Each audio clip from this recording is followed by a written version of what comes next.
Welcome to Keep What You Earn, your judgment and jargon-free zone for entrepreneurs of all levels. Get ready to learn how to scale your business, save money in taxes, and create a business that grows your wealth.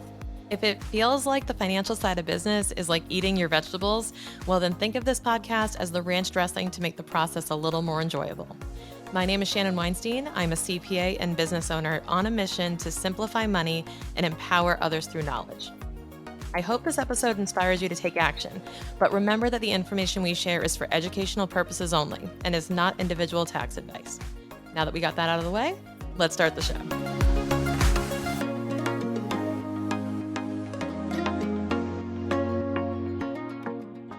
All right, so I seldom tell this story, but someone asked me recently around how I got my first job. And by first job, I mean my first job out of college. You might know that my first job was actually at McDonald's, and a lot of my instincts around business, a lot of what I learned comes from that background. But I'm talking about my first professional job coming out of college. And I want to share that story with you because there are a couple of things to unpack here on what happened and what led to me getting that job. And it's not what you would expect, I would think. Now, if you work in accounting, or if you've known someone who worked in accounting, you may be exposed to this sort of culture that we have where we have recruiters that come to campus. When you go to school and you're in a business program, typically, especially with accounting, they come to your campus and try to recruit.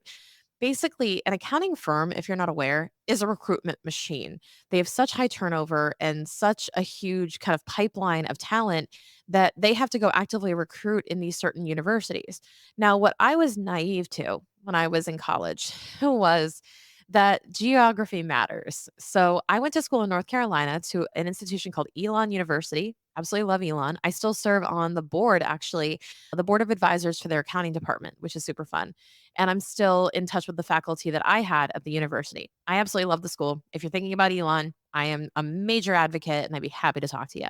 Or if you've been to Elon, shout out to my fellow Elon Phoenix out there. So, what we had done in Elon was a lot of folks were coming to campus, a lot of different firms, mostly the big four. We had like PwC, we had KPMG, it's alphabet soup. We had EY, and we had some of the other ones like McGladrey and Grant Thornton and some of the more local firms. And they would all recruit on campus. Now, one of the things that I failed to recognize was, I was pretty motivated to go back home to Boston. I wasn't planning on staying in North Carolina. The problem was I made that known and then didn't get any internships. So when you come on campus, you're expected to get an internship between your junior and senior year. It's just expected. It's just part of the process. That if you get a Big Four internship, you're kind of set for life. Like that sets off the trajectory of your whole career. And we were all basically, if you didn't, I mean, not really, but like you were kind of shunned if you didn't have an internship by, say, the holiday break, like Christmas. If you didn't have anything locked in for the next summer, you were kind of behind the eight ball. So that was me. And even though I was one of the top students in accounting, I was the accounting tutor on campus. And I was like, I was a nerd. I was well known for being good at accounting and loving the topic, loving the subject.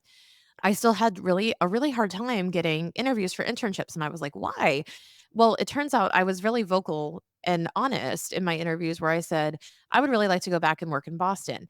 The problem was that the firms that were interviewing me were all the local branches. So the Raleigh office or the Charlotte office or the Greensboro office, they were all coming to recruit. So if I was saying, "I don't wanna work in your office," then they were not interested in me.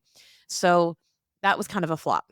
Now, I was rejected by most of the Big 4, and I knew that, like, my first choice, just based on the types of people that were going to these different firms, I was looking at the personalities and I was looking at kind of the profiles, and in my mind, I was like, "I really want EY." Like, that was definitely my first choice, and I was thinking, "How the hell do I get into EY in Boston or PwC in Boston from all the way down here in North Carolina?" And let me tell you, so there's this organization that I'm in called Alpha Kappa Psi. Now, if any brothers are out there, definitely hit me up because I love this organization to my core. Alpha Kappa Psi is wonderful. It's a co-ed business fraternity. It's actually how my college roommate was a brother. My husband, how I met him was through this organization. Story for another day. And, my realtor, all of the major relationships I've had in my life or the professional connections I've needed have somehow been through this organization. And we volunteered for AK Psi. We've been involved, me and my husband both. and we just love it. So one of the alumni or one of the seniors at Elon that was in AKSI, now we had to interview all of the senior brothers as freshman pledges. So I had to interview all these people and I met this woman named Kim and she was in going to the Boston office and she was ready to go to the Boston office of EY for her job. And on a whim, don't ask me how I kind of thought of this idea, but when I was getting into my junior year, she was already at EY. And I was thinking, who do I know already at the firm that could pull me up? And I thought of her. And I reached out to her and I said, hey, just so you know, I'm trying to interview at EY. Do you have any tips for me on how I can get into your office? Because I'm just having a lot of trouble, finding a way to interview. They had these things called super days back in the day where they would bring in a bunch of recruits into the office. And I was just too far away to pop in for one of these things. And now Kim got back to me. Thank goodness she got back to me and was like, yeah, I actually meet up with the head of recruitment periodically. We're friends. Let me go talk to her. And then I went home and I said, I'll be home for spring break and I can come in if you guys need. And it was March. So what happened was I didn't hear anything for like a month and a half and I kept looking for jobs. I kept looking for internships. I was working at a local firm doing tax work for my internship during the school year. And lo and behold, I'm on spring break. I'm home. I believe I had a friend visiting, if I remember correctly. Or I just remember it being super disruptive because I got this phone call that, "Hey, Shannon, are you free tomorrow to come into the office?" Yes, absolutely, I am. And I went to Macy's or Sears or somewhere and got a suit. I got my shit together and I made it to my interview and I was able to interview at EY. Now, the end of the story is that I ended up actually working there. This is how I got my first job. But I'm telling you that it is a lot of who you know. And it's your willingness to actually get scrappy, reach out, and just make it known what you want. Like, I knew that this was my first choice firm. And I was like, who's already there? Who can I talk to? Who can I get advice from? Now, I never asked him necessarily, can, hand over my application to so and so, or can you get me a job there? I wasn't asking for that. I was basically saying, "Hey, do you know the best way I can submit this? Like, who should I send it to? Is there an email of someone I can reach out to and I can like, kind of pitch them to come for an internship?" But she was kind enough to say, "You know what? I know the person, so give me your stuff and I'll give it to her and I'll recommend you." And it also goes a long way to be involved in organizations where there's a common value share because inherently whether it's in a networking group or whether it's a fraternity like this or sorority or any other organization or charitable organization, you need to align yourself with people where there's an inherent common denominator of values. Because if you're in that organization, it demonstrates some type of common value. And that's really important. Some of the best relationships you'll make in your life are when you're volunteering or when you're working with charity. So, this is a really important factor. So, going back to my story, I ended up actually going into the interview and not and I, again, like this is so long ago. This is 2007, I want to say 2007-ish. I went into the interview and the interview was actually terrible. I wasn't sure if I did well. The interview people, so I was going in off cycle, keep in mind. So I was not in a group of people that were being interviewed, and people were definitely not prepared to interview me. This was just any other day at the office, huge office, like over 10,000 people work here. And I just popped in, and they just had to find the people who were available to hop in and interview this young girl that came up from North Carolina, right? And I definitely got some like a big variety of, interviewers that were just kind of like unprepared. And admittedly, like that would make sense because this wasn't actually an interview time, not to mention this was March. So think about what accountants are up to in Q1. It's chaotic. So this was a busy season time for them and nobody could really be bothered to talk to this chick who came in for an interview, and that was totally fair. I'm not knocking them. So the interview did not go super well in terms of I did not know how I felt at the end of it because it was very conversational. There wasn't a ton of substance to the interview with regard to like what my background was or what I brought to the role. Like, not the best interview questions, I would say, but there was one big thing that stood out. And I want to make this super clear. And there's another version of this for you, I promise. This is super, super specific to accountants, but here's one thing. When back in the day, and still today, as of this recording, you're required to get your CPA license, you're required to take 150 credit hours of education. Now, if you do the math on that, 150 credit hours is roughly equal to a master's degree back in the day. And it would require you to usually do a fifth year of education or cram in a whole lot of AP credits in summer school, and really pack your schedule. So some people really try to do it in 4 years. Now, here's the thing. Elon, which again, phenomenal school, Elon offered 4 credits per class. We were all basically all the accounting majors could graduate with 150 hours without really breaking a sweat. So, because we had those extra credit hours in every single class, we stacked up our transcripts and we could graduate with 150 immediately. So, I came to the table, and the first thing I put on my resume at the advice of, I want to say it was another alum. So, whoever gave me this advice, it was golden, was it really doesn't matter what's on your resume. Put McDonald's, put Elon, whatever. Like, you're so young. Your resume is basically, odd jobs and so on and education. They said at the very top, put will have 150 credit hours upon graduation or upon bachelor's degree. Just put that at the top because that's what people will care about. And it made me realize that some of the what I would consider insignificant details or something really granular really can matter when you understand your audience, you understand who's reading your resume. My resume stood out, and this is why I got pulled in for the interview. This is why I got the ad hoc interview. And every single interviewer, they had a copy of my resume. And with their pen, I watched them circle that sentence on my resume on the paper. The 150, they just circled that 150. And one particular interview I remember vividly. They asked all their questions about that exact sentence. We'll have 150 credit hours upon graduation. And they were like, "How did you do that? What do you mean?" Because here's the thing. I knew that the firm was sponsoring their staff. They sponsor their staff to go get their masters to finish off their 150 so they can come back and pass the exam. So basically they help you. They would send you to a program at UVA or Notre Dame and they would send you out for your masters over the summer between your first and second year. Now, this cost them a lot of money. Now there's a whole dynamic here with an agreement where they pay for it and you have to stay on for a certain period of time, et cetera, et cetera. But they were looking for candidates that didn't need that. They were looking for people who came essentially batteries included.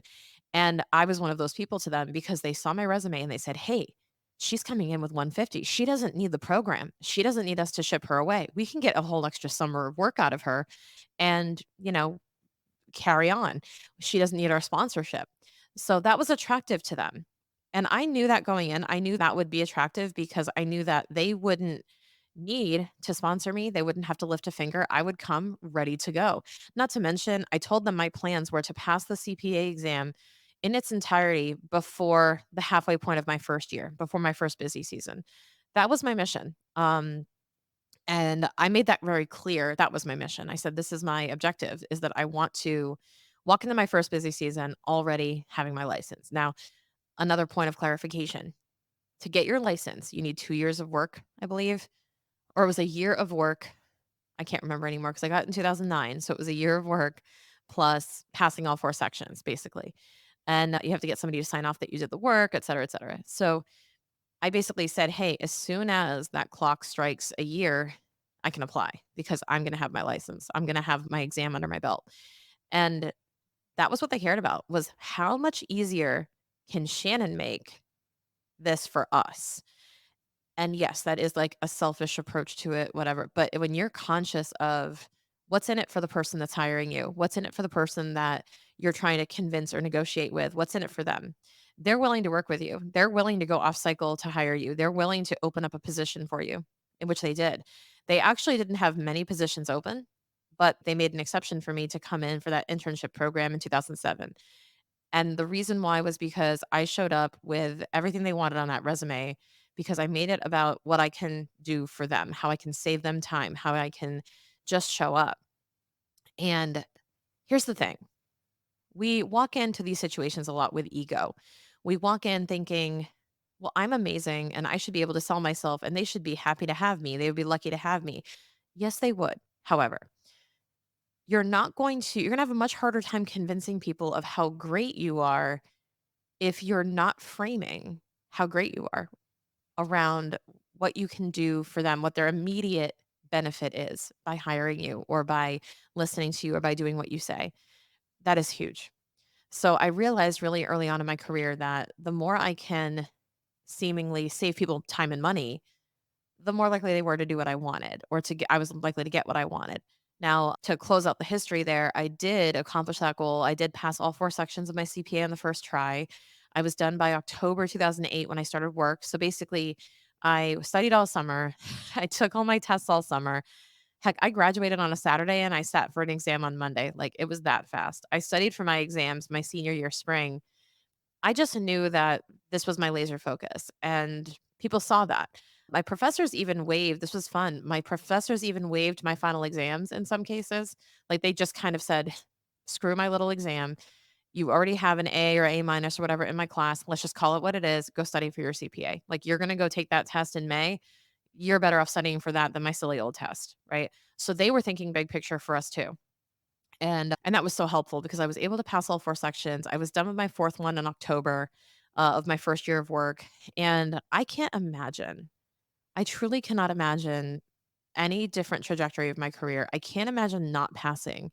I can't imagine studying while I was working. Anyone who's done that, anyone who has studied for an exam or gotten a certification or gotten a master's while they are also working, I tip my hat to you.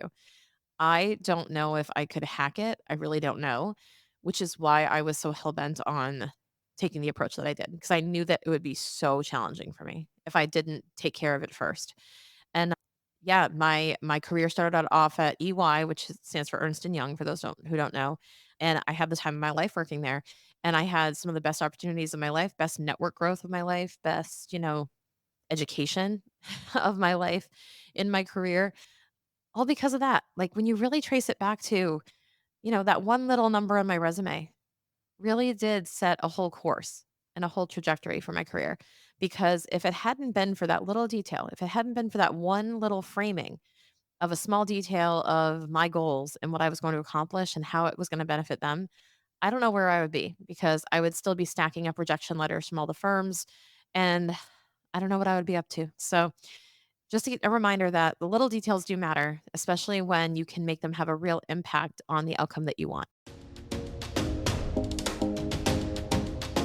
Everyone says you need to get a bookkeeper, but what good is that if you don't know how to read the financial statements they give you? If you're hesitating to ask questions on your numbers, or you're not even looking at them because you don't know how to turn them into actions, we're now offering an accessible option for you to get the support you need to use your financial statements effectively. It's called the CFO On Demand. You can bring your financials to a call with me or message me privately about what's going on with your business. We will even go over what documents you need to send your tax pro so you feel prepared and confident this tax season.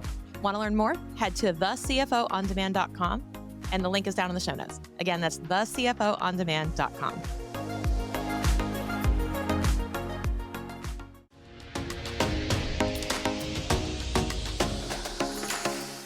Thank you so much for listening. If you enjoyed this episode, please leave a rating and review on your podcast platform. This small action goes a long way for podcasters to get our message heard by more business owners just like you. Be sure to check out the show notes for links to information about our guests and ways to get in touch with me. We'll see you on the next episode.